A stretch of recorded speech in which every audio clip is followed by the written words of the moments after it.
and I want to go to college. I just lost my job. My boyfriend left me, and several other things that we always use for the 95%.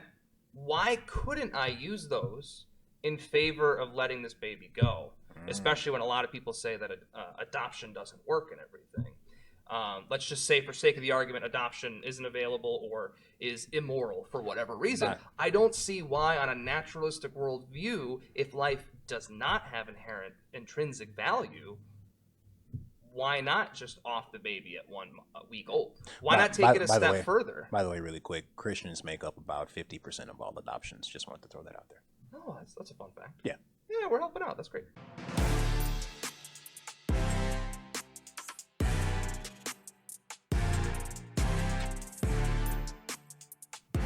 Ladies and gentlemen, welcome back to yet another episode of the Identity Crisis podcast. I am your host, Jalen Thompson. I'm Dylan Schweitzer. What's up, guys? My co-host, man. You're supposed to say you're my co-host, man. Come on. Not a guest. My co-host. Oh, okay. No, anyway, moving on. So welcome back to another episode, guys. Today we are going to be addressing a topic that warrants a lot of conversation. Does human life have intrinsic value? It's a big one. It's a big one. That's a really big question, especially in light of what's been going on over the past couple of months in our society and our culture here in America. Yeah. As we know, the Supreme Court overturned what has been 50 years? About 50, yeah. Yeah, about 50-year legislation with Roe v. Wade that granted federal abortion rights to women. And then just a few months ago, they decided to overturn it. And so now it's left to the states to decide what they want to do with it. Yeah, and there has been a wide spectrum of reaction. Yeah, that's one way of putting it. Yeah, that's for sure. But I think now's a good time to have this conversation, though, because I think things have kind of calmed down a little bit. Yeah. Don't get me wrong, you can fire it back up right away. Sure. Depending on what you say or how you say what you say. But I think now's a really good time to address this topic and talk about it from its logical conclusion in theism, as well as its logical conclusion and the ramifications behind it in naturalism as well. Absolutely. And so I think using this as a real everyday example for the question, does human life have inherent value, is the main thing I think is good, because it's current, it's what's going on right now. People are talking about it. Yeah. And so I think that's the big question. On a theistic worldview, does human life have inherent intrinsic value? Sure. And that's where we start to dig into when you're talking about value and things like that. You start to dig into, where does human life come from, first and foremost. In theism, human life is a gift from our Creator. Like a flyer, what that was. Human life comes from our Creator. It comes from God, who exists outside of this universe, created this universe, and created us for a specific purpose. And so because God did that, in theism, that's where our value comes from, is the fact that God created us for a purpose. And so we have dignity because of that. Human life has dignity and intrinsic value, that regardless of what you think about your own life, regardless of what society says about my life, regardless of what anybody does or says regarding my life, I have this value regardless of what anybody says or does. Yeah, I think a fun way of wording it is, you have this spark of divinity within you.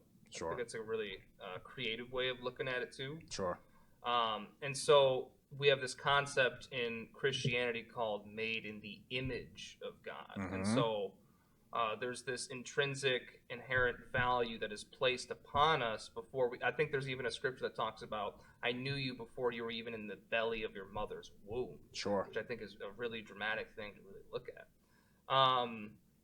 And I guess if we were just to kind of piggyback and just kind of look at it vice versa from a naturalistic worldview, just to kind of do a little teeter-tottering before we get into the logistics of what is an abortion and all of that sort of stuff. Sure. On a naturalistic worldview, what do you think is kind of a logical conclusion on it, if abortion is the good thing or a bad thing to do? Sure. I mean, well, I think first, before we address abortion, I think we have to address, does human life have intrinsic value in naturalism? Right, right. And I don't see where we get the intrinsic part from. Sure. I think you can say we have value in naturalism because I can ascribe myself value. Sure. I can give it to myself. I can say, hey, I am the greatest. So like subjective value. Yeah, Like I'm kind of just, it's my opinion. Yeah, absolutely. And I think you can have that in naturalism. But to say I am intrinsically valuable, I can say that about myself. Sure. But ultimately, it's not true. Yeah. In naturalism, because in one breath I can say I am the greatest, and then tomorrow morning I can wake up and say I am the worst thing that's ever happened. Sure. Right. And both are true. Sure. Yeah. And that's the struggle in naturalism in terms of, does human life have intrinsic value? I don't see what it would be grounded in. Yeah, there's not a consistent transcendent source beyond humanity on a naturalistic worldview that you can point to. Right. Because if it's an individual, well, that changes every day. Mm-hmm. If it's a society, well, we're just kind of going by socio-evolutionary byproducts and everything. And if we're just going off of what we agree on, we used this analogy in the last episode, kind of a dramatic representation. But if Hitler won World War II and convinced everyone that killing Jehovah's Witnesses, gypsies, and Jews was a good thing to do, and then convinced everyone that was the right thing to do, would that make it a good thing all of a sudden? Mm-hmm. No, it wouldn't. A lot of us would have that. I hope all of us would have this direct inclination that no, murdering people, 6 million people, is a bad thing to do. Right. And so just convincing a lot of people of something is true doesn't make it true. So society would also be fluctuating and be infallible in that aspect. And the fact that there's disagreements about what's good and bad is actually a good indicator of that. Absolutely. And that's what we've seen in the outcry of the overturning of Roe v. Wade, right? Mm-hmm. So let's kind of get in. I want to kind of segue into some of the statistics about abortion, some of the facts about abortion, because it's very easy to get caught up in the emotional part of it. Yeah. But I think if we stay there, then we're no different than what's been going on for the past couple of months, right? Absolutely. So let's kind of look at some stats, and then let's kind of view those stats through the premise of theism, and then we'll view them through the premise of naturalism. Absolutely. And see what exactly do we have on our hands here? What's going on? Yeah. So I believe we have since the 1970s in America, about 64 million deaths. That is, let's see, 6, 12, 18, 24, 32. That's about 10 holocausts. Okay. That's a lot of holocausts. I don't know about you. That's a lot of deaths. Yeah, a lot of deaths. So we've had about 64 million abortions here in America since 1973, I believe, when it was passed. And when you look at it that way, first of all, that number is staggering. Yeah, say at least. Yeah, and in terms of reasons why those abortions took place, what are some of the things that you've seen? I know some of the things I've observed. When you look at the statistics, and you can look at it from the Census Bureau online, about 95% of all abortions that have ever taken place are convenience-centric. So what I mean by that is, reasons given would be, it wasn't the right time, lack of financial support. I didn't want to get pregnant by that person. Yeah, wrong father. I'm going to college and stuff like that. Or the father told me to get one. Sure. Yeah. Mm-hmm. No, that's another big one. So it's all these things that are based on the convenience of my current situation. Sure. And so the other 4 to 5% have to do with incest and rape. And I think, unfortunately, what people fall victim to, as well as health related too, that's mixed in there. Oh yeah, absolutely. Is they use the overwhelming minority, very few in terms of numbers, to justify the overwhelming majority of 95% of cases. And so you've seen that a lot in the media. That's a lot of what's going on. Where you used, what if you use a very, very specific, dramatic, over-the-top case. And actually, I saw Joe Rogan do this on his podcast recently, where, what if your 14-year-old daughter was raped or something really dramatic? Yeah. Is abortion wrong then? And I think the problem with that is, again, it's very specific.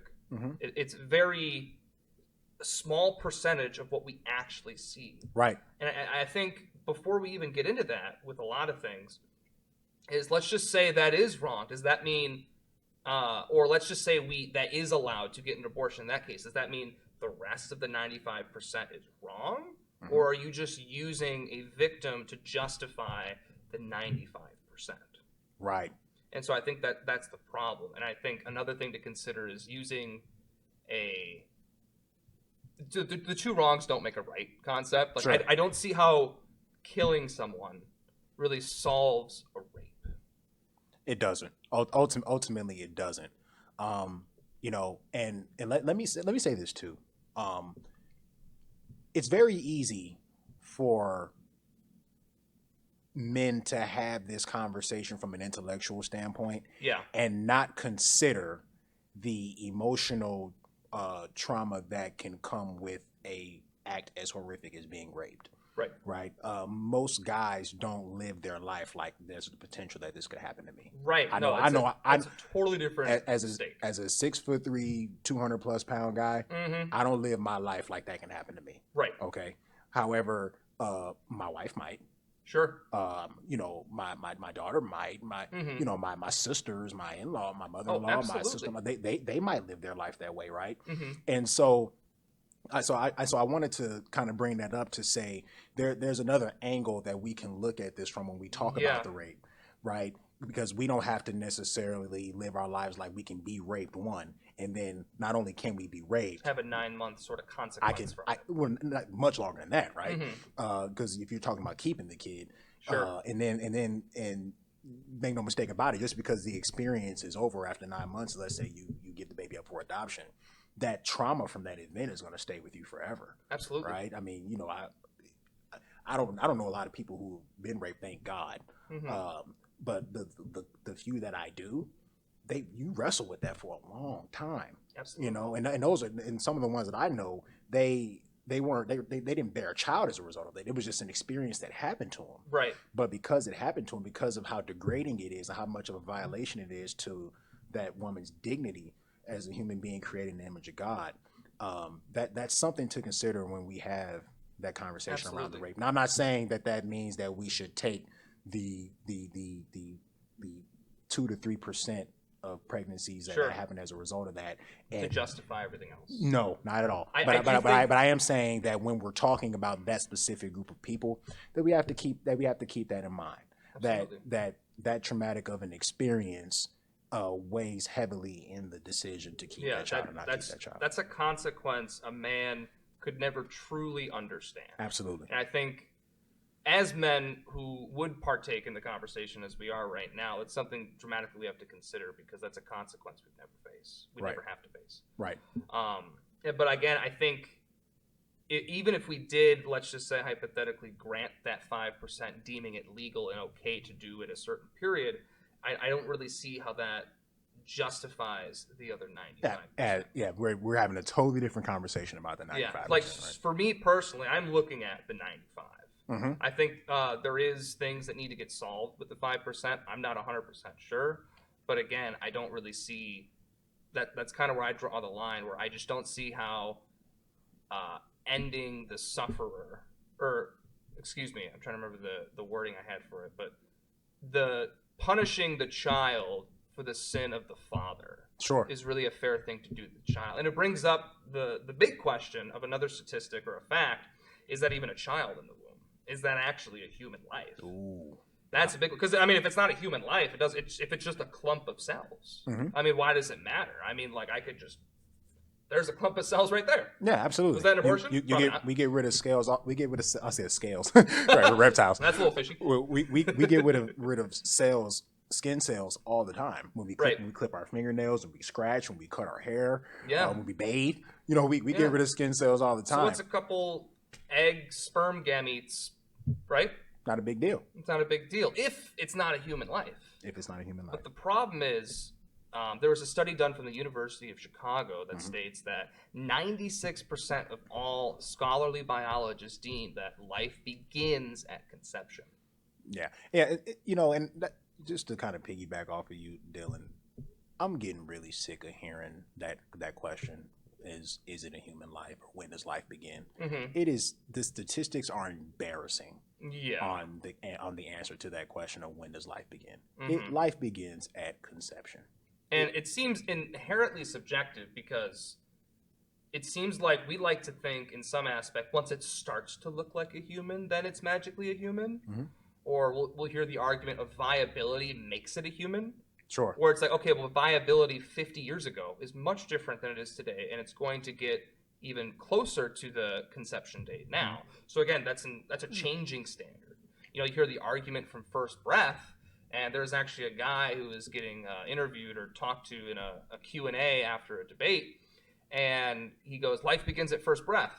And the guy questioning him goes, so if you take a baby out of the womb, they're born, and they haven't taken a first breath, can I stab them in the head? Sure. And it's not a baby? He's like, well, if I'm going to be intellectually consistent, yes. And I'm like, are you serious? The baby is out of the womb, born, and it just hasn't taken a breath yet, and it's still okay to do. And I just think that's just, I not a lot to say. Besides, wow. Yeah. I mean, you almost borderline don't even want to address this. Yeah. I mean, that's just silly. And so I think if we're going to be in search of the evidence and what is true, the scientists have spoken. 96% of biologists have claimed and have stated the fact that life begins at conception. Mm-hmm. That is just a basic teaching in the study of embryology. Yeah, absolutely. And like I said, it's embarrassing, the statistics on that. You're a clump of cells. Essentially. I'm a clump of cells. Your 10-month-old baby is a human, just like how she was in the womb. She's just in a different stage of development. And that's exactly where I was going to go. I think that where we start to see differences is in degree of maturation. Oh, okay. So a 10-minute fertilized egg and a 30-year-old fertilized egg are only different. I'm a 24-year-old fertilized egg. It feels special. Yes, you are. And the only difference between you and the 10-minute-old fertilized egg is 24 years. Just time. It's just time. Little food, little water, little air. Exactly. That's the only difference. So if in terms of where the value comes from, in terms of the intrinsic value, the intrinsic value was already given at the 10-minute-old fertilizing. It was given 10 minutes before. Right. It was already given. Yeah. And you got the same intrinsic value 10 minutes that you do at 24 years as well. Yeah. You know, and so moving I guess through the conversation here. So 64 million abortions since 1973. From what I understand from the statistics I've looked up, maybe you saw something different. About 20 million plus of those abortions are accounted for by one specific race. Yeah. And that is the African American race. Here in America, yep. That is a staggering number. Yeah, especially when you look at the ratio of population for African American U.S. citizens compared to white U.S. citizens. Absolutely. Obviously, we know that America is made up of 66%, something like that. It's like 2/3 white, something like that. 2/3 Caucasian, and then I believe the black population makes up about 12 to 13% of the population, from what I understand. Yeah. And yet they're taking up almost a third of all abortions. That is incredible. They're what, 1/8? Was that about 15%? It's about 1/8? Something like that. It's somewhere in that vicinity. John, run the numbers on that for us. Joe Rogan, like, Jamie, go get that stuff for me. Right. It goes in the back. So I guess, that'd be about 1/6. Yeah. And so, one of the things I've been most confused about with this whole conversation is the outrage of black people as it relates to the overturn of Roe v. Wade. Interesting. Because as I observe the black families that I observe nowadays, I noticed that there aren't nearly as many kids as there used to be in families. Interesting. Yeah, the small kids. Like you'll get a family where you see a lot of small kids at this Sure. age. I'm in my late 20s, and so I'll get around a family where I'll see like a lot of small kids in a black family, and then there are other families where there may be only in my late 20s, and I only see one or two kids under the age of 10. Hmm. Interesting. Well, what I find interesting about that is when I look at these abortion numbers, I very quickly see and understand why the black population has stagnated the way that it Sure. has. Um, and then when you look at that in concert with why entities like Planned Parenthood were created in the first place, Yeah. you very quickly understand that this Planned Parenthood was planned genocide. Really. You come to that conclusion very quickly. When you look up Margaret Sanger, who's I believe she's the founder or co-founder. Yeah, I think she's the founder of Planned Parenthood. Where she make no mistake about it, she said that part of the reason why she created Planned Parenthood was to sterilize and stagnate the population of African Americans here in this country. And I don't know how that hasn't made like headline news. I wouldn't say it made headline news, but it's been on the news. I've seen several videos of people around the country calling into Planned Parenthood facilities and donating to them, and they actually said, "I want to donate to Planned Parenthood because we don't need any more black babies coming up around here." I saw it. Wow. I saw it with my own eyes, and I'm not trying to turn this into a racial issue, but what I am, Sure. but what I have to highlight when I look at these statistics is how 12% of the population accounts for a third of 64 million abortions. That don't make sense. It doesn't make much sense. I think another thing to consider is the location where most Planned Parenthoods are too. And I don't know if you've made any observations with that. Well, absolutely, I have. Most Planned Parenthood facilities can be found in low-income, predominantly black areas. In black areas you get Planned Parenthood, and in more affluent areas with predominantly white people, you get fertility clinics. Oh, that's nice. Yeah, that has a nicer ring to it. Yeah, sure, absolutely.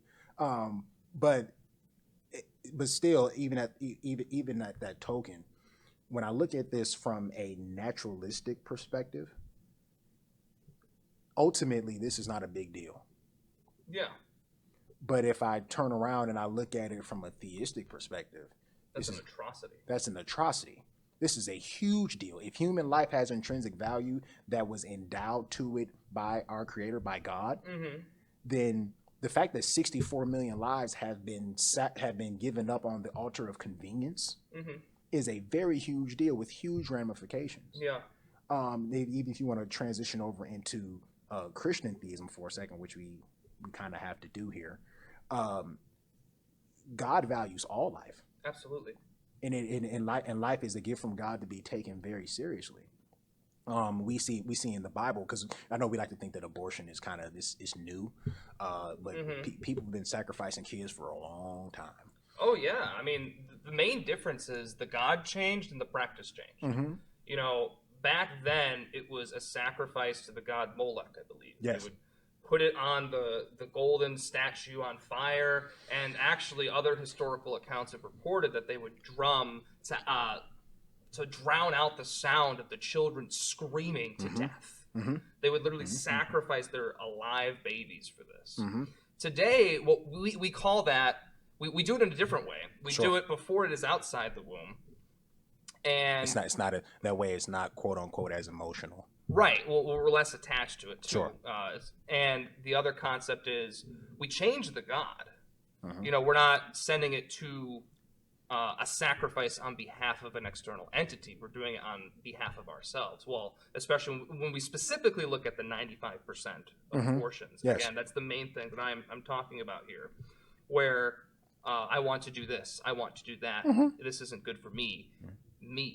And so we're sacrificing it on behalf of ourselves, convenient for ourselves, and we just labeled it healthcare instead. So we really remarketed it and repackaged it in a sense. But I mean, abortions or infanticide, however you want to word that, it's been going on for quite some time. Absolutely. I mean, all the way back to, I guess that would be like 1500 BC, and I'm sure there's reports of other civilizations doing that even before that. Absolutely, it was a common practice back then, and God took it very seriously because he judged the Canaanites for that practice, and then he also took it very serious again when the Israelites were engaging in this practice as well. Yeah, and God's chosen people fell to it, and he judged them for it too. Oh yeah. And so it's something to be taken very seriously.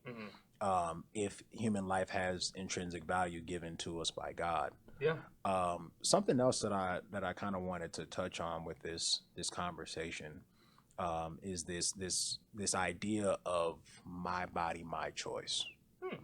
I want to dig into that for a second. Yeah. First of all, let me say this. I understand where it comes from. Right. I get it. I do. I'd be lying if I didn't say I don't understand where the mantra comes from. Right. Like especially if we have the perspective that life begins at first breath, or it's just a clump of cells. This is a side effect of having sex, and my body is changing. I have a right to body. Don't legislate my body. It is my decision. I get it. Yeah, I get that. Absolutely. But I guess where I take issue with the mantra is when it comes to its practice. Yeah, I think that's really interesting. Yeah, when it comes to how it's lived out. For example, does my body, my choice apply to drug and alcohol abuse? Typically, no. We try to help people who have an addiction, especially if it's something very, very serious, like heroin, or we even try to help them against their will at times. Yeah, with like interventions. Yeah. We try to make them go get help. Right? Does my body, my choice apply when people want to, and for the sake of YouTube, I'll say when people want to self-terminate? Does it apply then? And in my experience, it does not.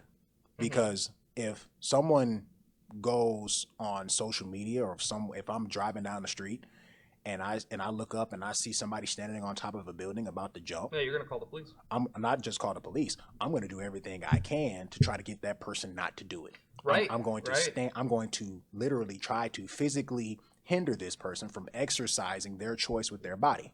And actually, to take it further into a legality standpoint, how our society has mentioned it, if you are in counseling or you go to a counseling center and you tell them that I don't feel safe, I am going to kill myself, legally they can't let you leave because you are actually a danger to yourself. I find that to be interesting, though. And so if you tell them, and they'll interview you, and well, I don't think interviewing is the right word, but they'll talk to you and walk you through some things. They'll ask you if you have a plan. They'll ask you what your intentions are, and if you hit the three main questions that they're looking for, and you seem like a danger to yourself, legally they have to hospitalize you.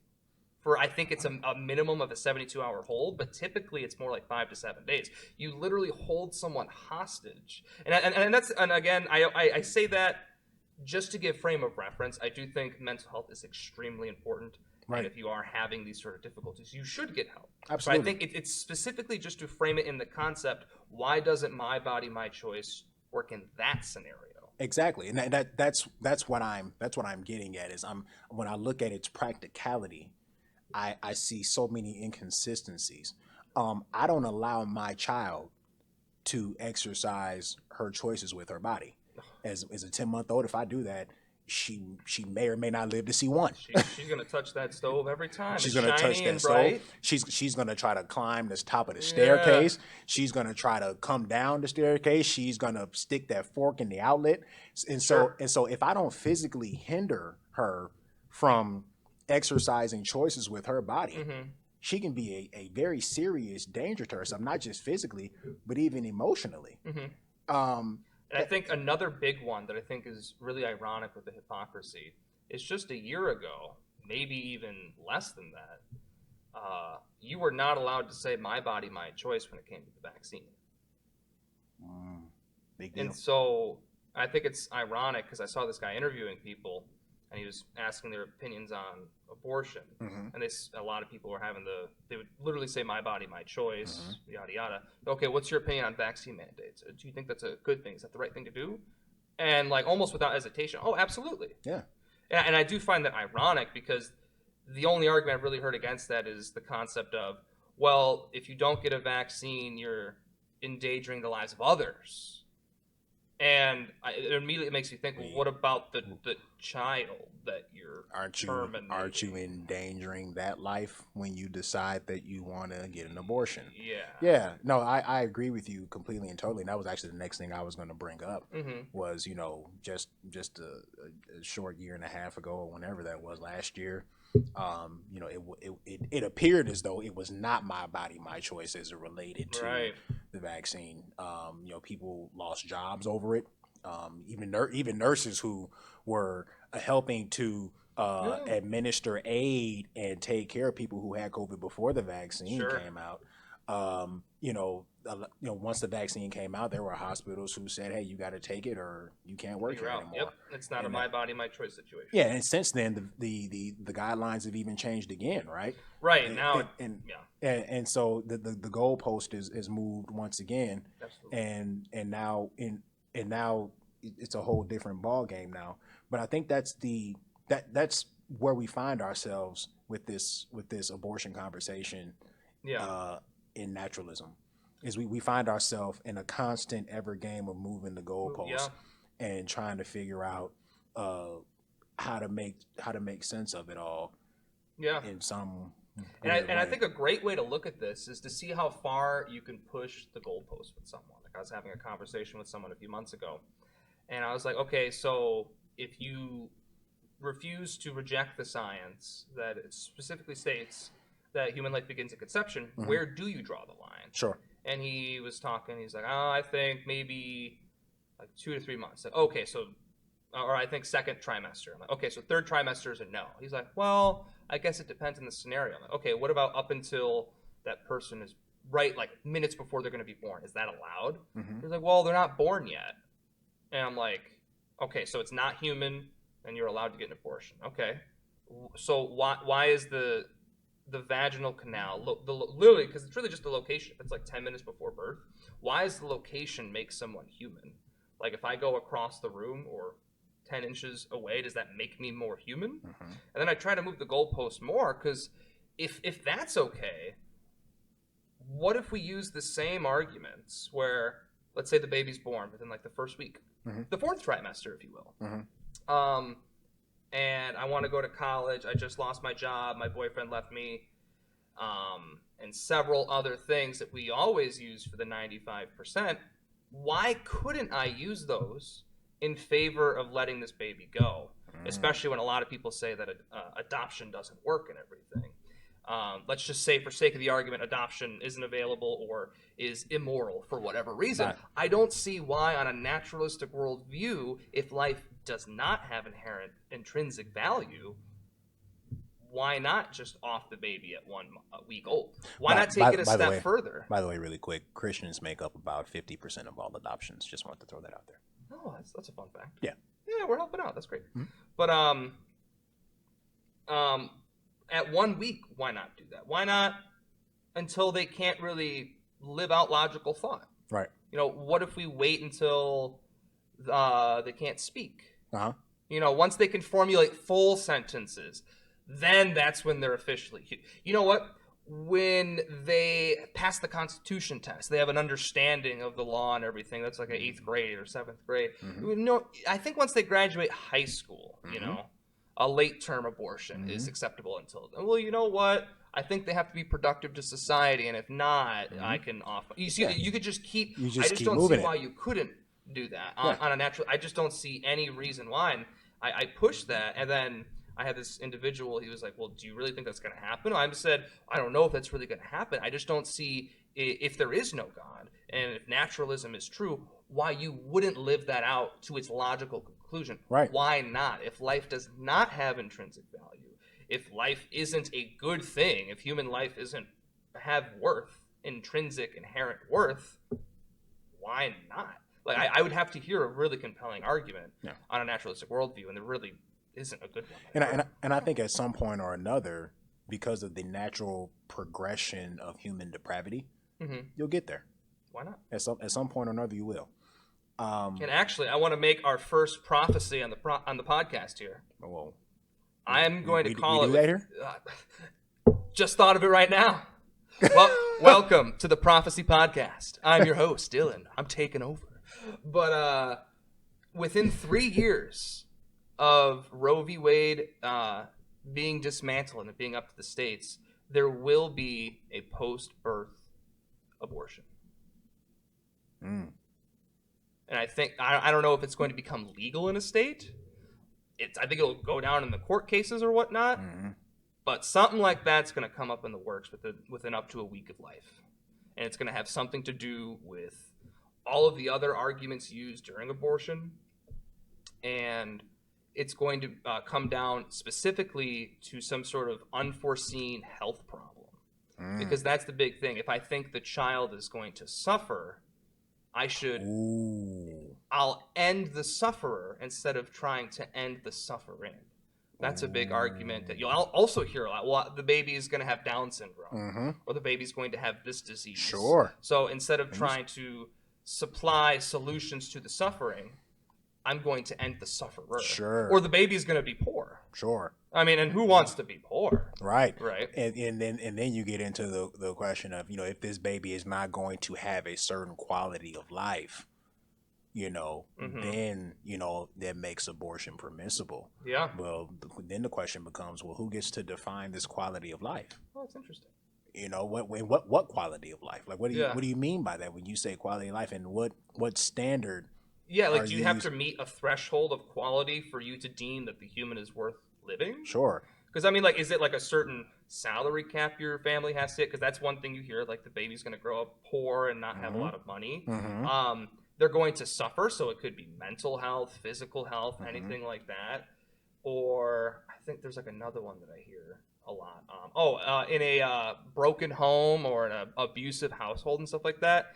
And as someone who grew up pretty poor, on an American standard at least, not a worldly standard, who grew up with mental illness and people around me who were in an abusive household, without getting too much into my childhood and everything. Sure. I just look at those things kind of astonishing. Right. And I can only imagine being a kid in an orphanage and hearing someone saying, a child shouldn't have to grow up in an orphanage, and using that as an argument to explain why they shouldn't have life.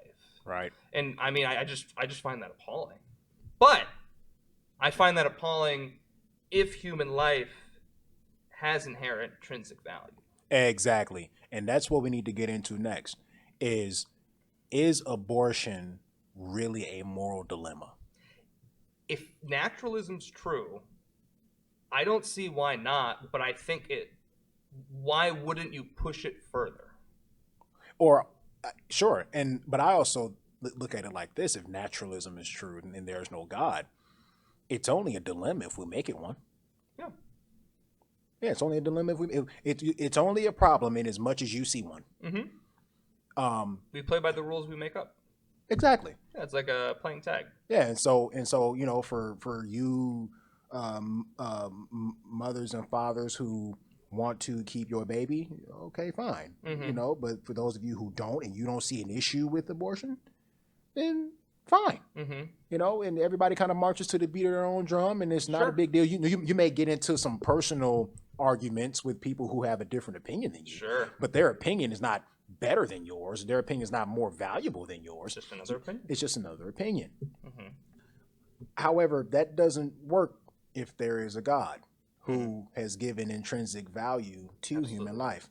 Then we run into a very big problem here, because whether you want the baby or not, that human life has intrinsic value endowed to it by its creator. Absolutely. Regardless of whether the parents want them, or the adopted parents want them, or the stranger on the street picks the baby up at the fire station and says, "I'll raise you." That baby's value is locked in, right? And it ain't going anywhere. And so I think that's the issue that we run into with abortion actually being a real moral dilemma. There has to be a God who gives this human life intrinsic value in order for this to truly be a moral dilemma in an objective sense, in an ultimate sense. Absolutely. Otherwise, that's just your truth, dude. Yeah, and that's what you're kind of down to at the end of the day. Yeah, there really isn't your opinion versus mine, and may the loudest may the loudest one in the room win, essentially, that's how it or goes. the one with the most money or whatever. May that person win. And so, I guess kind of moving along with this subject, something else I wanted to address too, and now we're kind of getting off into the Christian worldview. Yeah. The way that I understand this in the Christian worldview is children are made via a woman and a man coming together and having sex. That's how we get pregnant. I think so. That's what I believe. I have a daughter, but I'm not. Is that just your truth? Perhaps it is, but you know what? Actually, it is my truth. Oh. It is my truth. Oh, okay. I have a daughter. I'm a father. Oh, well, there you go. Yeah, so it's my truth. Happens to be true as well. It happens to be true, and it's my truth. Oh, well, there you go. I win. There you go. Conversation over. So that's the way I understand. That's how it goes, right? Sure. And in Christian theism, sex is a gift that was given to us by God, and it was to originally be enjoyed between a man and a woman who are married, husband and wife. Absolutely. I believe, I'm of the mindset that part of the problem with abortion and why abortion has become such a big problem is because we have been misusing and abusing God's gift of sex outside of the confines of marriage. And it has resulted in this even being a conversation that needs to be had. Absolutely. My wife and I will never have an abortion conversation. Won't come up. Right. The only way it will come up is if it was health related in some crazy.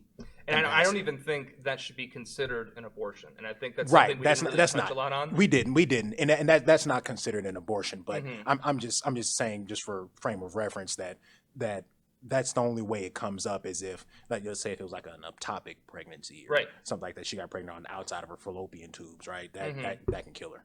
What I said, that can kill a woman. And totally in fact, different, right? it's never been legal, from my understanding, or even to this day with the Roe v. Wade changing, that if the woman's life is in danger, they're going to choose the woman over the baby. That's another argument you hear all the time. It's, to quote Donald Trump, fake news. Wow. I like how you did that. I like how the voice change came in and all that. Yeah. I liked it. But that's just not a thing. Right. It doesn't happen. I understand the fear behind it, but if that does happen, it is illegal, and that should be stopped if a mother's life is in danger and they don't put a stop to that. But from my understanding, from the legality aspect of it, if the mother's life is in danger, they're going to choose the mother over the infant every time. Okay. Yeah, and absolutely. And so, make no mistake about it, even when you look at the statistics on abortion is overwhelmingly a single person's problem. Absolutely. Now, I'm not saying that it goes away in terms of it happening with married couples. It does happen with married couples. Absolutely. But it overwhelmingly decreases drastically. Drastic decrease. I believe the numbers are around somewhere between, I think it's 88% of the abortions are women that are single, and then it's like 12%. I would imagine it's a lot of women between 16 and 25. 16 to 35, I believe. 35? Yeah, somewhere in that. That's the kind of the pregnancy, that's the window, right? Right. Biological clock, if you're speaking. Sure, that makes sense. So that makes sense. But the issue that I think part of the reason why this has become such a big topic and such a big issue is because we are out of order as it relates to sex. Yeah, we put a strong emphasis on sexual freedom. Sure. And this is like an extreme market correction, I would say, where before it was extremely strict, and now it is very, very, very loose. Like the pendulum has swung super far, almost into like a moral relativism sense, but with sex. Where it's kind of, as long as you don't hurt anyone, it's kind of okay to do what you want. Yeah, but I guess the problem that you run into with that, though, is that, sure, we're on this sexual freedom ride. Okay, great. But the problem is that sex has consequences No matter what. and byproducts of sex Absolutely. that come with it, and pregnancy is one of those things. Yeah, it is a consequence. And let us be very clear here too. If you really don't want to get pregnant, I mean, you really don't want to have. There's an extremely effective birth control called abstinence. It is called. It is the sexiest one on the market. The sexiest sexless one on the market. Sexiest sexless. I like the way that sounded. But that sexless. Yeah, I like it. Oxymoron. But that is your number one option for not getting pregnant if you really don't want to get pregnant. I mean, you really don't want a kid before you're supposed to have one. A lot of these birth controls, don't get me wrong, they all say 99% effective, right? Right. Same thing with condoms, like 97 or something. You know why?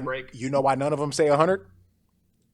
Because legally, those companies will get taken to the cleaners. Side effects may include children. Exactly, and so from a Christian theism standpoint, and if you look at the world around you, you very quickly understand that the reason why this is an issue is because we are operating outside of the confines for sex that God has set. Now the reality is this, and this is something I was told: people not going to stop having sex. This is going to, which listen, hey, that's fine. I'm cool with that. But please understand, there are consequences for every action. There are consequences for every action, and this conversation isn't going anywhere so long as we continue to operate outside of the confines that God has set. And it's really interesting because I saw a post on Facebook a few weeks ago where this young lady said, if and it was talking, of course, about abortion, but it was saying that, a good solution to this is if a man impregnates a woman, he should have to sign a contract and be legally obligated to take care of her and the baby and everything like that, and be financially responsible. Foolishness? And I was just like, did you just invent marriage? This sounds like this is just marriage. That's exactly what it is. But, we run away from God and then try to make up like our own version. That's exactly what we do, and that's, I mean, golly, that's exactly what we're doing here. It's like there's so many comments that just said that's marriage, honey. Like, and we keep trying to invent these new ideas that are going to be they're going to be better than God's way of doing things. God gave us marriage. We said, okay, well, instead of having one wife, I have three. Sounds great. God gave us sex. We said, okay, well, instead of just doing it with my wife, I do it with my wife and somebody else. But it's okay so long as she allows me to do it. Or doesn't know. Because what she doesn't know don't hurt her, right? Yeah, that works. Yeah. And so I believe this is all a byproduct. When you look at all of it, it's a byproduct of us operating outside of the confines that God has set. And it is by far the best way to do things. Now, please understand, we live in a fallen world. This world is fallen. It is broken. But God's design for this world, even in a broken world, still yields the best results. It still yields the best results for those people who are concerned about kids being born into broken homes and kids being born into less fortunate homes. Kids who are born with a married mother and father in a low conflict setting, it is embarrassing how much they thrive compared to kids born in broken homes. I am single parent. Yeah, I am a product of a broken home myself, so I can speak for this from experience. Me too, actually. My parents divorced twice. Okay, my parents never married. And so I can speak on this with confidence that my daughter is going to, I mean, she's already better off than me. She's light years ahead of me already. Right. Just about the fact that when she came home, when we brought her home from the hospital, it was me. You had a house bought. We had a house bought. I mean, it was all right there for her. And I was and still am married to her mother. And she is off to the race. She's blitzed me already. Yeah. They That's beautiful. People born into married homes, they tend to be smarter. They tend to excel better at in school and things like that. They tend to be more emotionally stable as well. And so it's embarrassing, the statistics on when you do the results of doing things God's way versus the results of doing things your own way. Mm-hmm. Jesus had a saying. It's almost like it was planned that way. Doo-doo. But Jesus had a saying, not a saying, but he had a statement, I believe it's Luke chapter 7, where he said, wisdom will be justified by all her children. Interesting. And essentially what he was saying is that the results will speak for themselves. Oh, okay, that's pretty cool. Yeah, and ever since I've heard that statement, and I heard someone say it, and Jesus said, and I went back and read it because it just spoke to me. Yeah.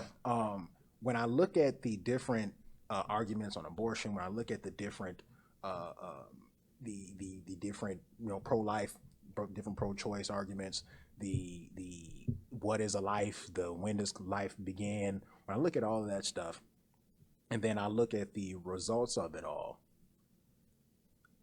it's embarrassing. Yeah, the statistics. It speaks for itself. What does God's way of doing things get you? Look at the results. We don't have to talk about anything. Mm-hmm. Look at the results. What does your way of doing things, which is, I want to have sex when I want to have sex with whoever I want to have sex with whenever I want to. Mm-hmm. What has that gotten you? Let the results speak for themselves. Right. And you can very easily say, "Oh, I don't have a kid, so everything's fine." Mm-hmm. I would challenge you to look a little deeper than that. Absolutely. That's just kind of surface level. Yeah, that's very much surface level. Say I don't have kids, everything's fine. But when you look at the results of the two, it's a no-brainer. What the better option is. Now the problem is internally we don't want to accept that because of our sinful nature. I want to do what I want to do when I feel like doing it. And the reality of the 95% we talked about earlier is most of those cases of abortion, not most of them, all of those cases of abortion at 95%, we came looking for a good time, not a long time. Mm-hmm. And we don't want to take responsibility for the consequences that resulted from our actions. And that is the bottom line.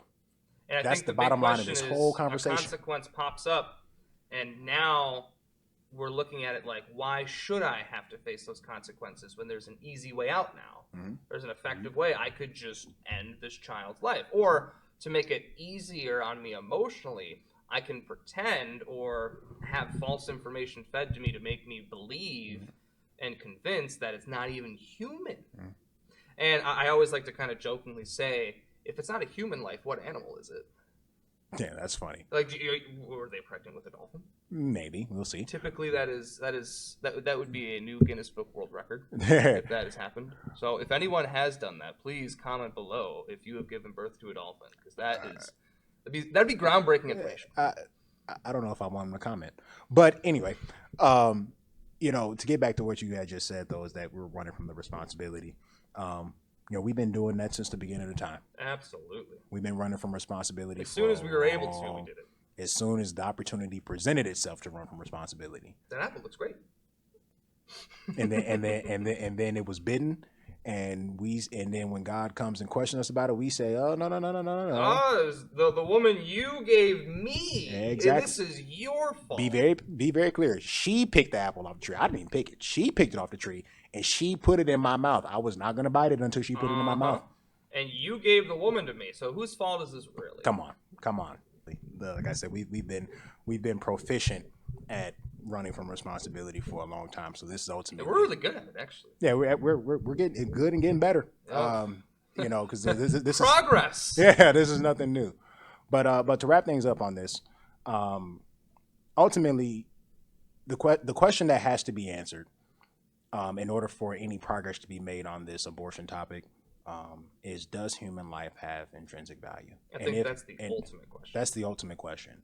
And that the answer to that question will determine how you view this entire dialogue, this entire conversation. I feel like it's kind of a showstopper. It really is. It really is. Because that's what we're really digging at the end of the day. If the science is clear, which it is, mm-hmm. It's really a philosophical and a moral question at the end. Mm-hmm. Yeah, absolutely. It is. And so that wraps up this conversation, man. I think so. I think we've kind of touched on a lot of different topics with it. It's an ongoing conversation. It ain't going anywhere. Comment below what you think about it. Maybe we are terrible, evil bigots. Tell us why. Maybe you agree with us. Tell us why in the comments. We'd love to hear your perspective. But thank you for vibing out with us today. This has been kind of a fun round 2 of the podcast. We're going to be sharing more episodes moving forward. Soon we'll be talking more apologetic arguments for the existence of God. We'll be diving more into why we believe Christianity to be true, common misconceptions about Christianity, like do I have to work my way into heaven? Is the God of the Bible a racist, misogynist, slave enthusiast, and other blatantly wrong misconceptions? Absolutely. We're very excited to unpack these into full episodes. But until next time, we will see you then. Like and subscribe, my friends. Have a good one.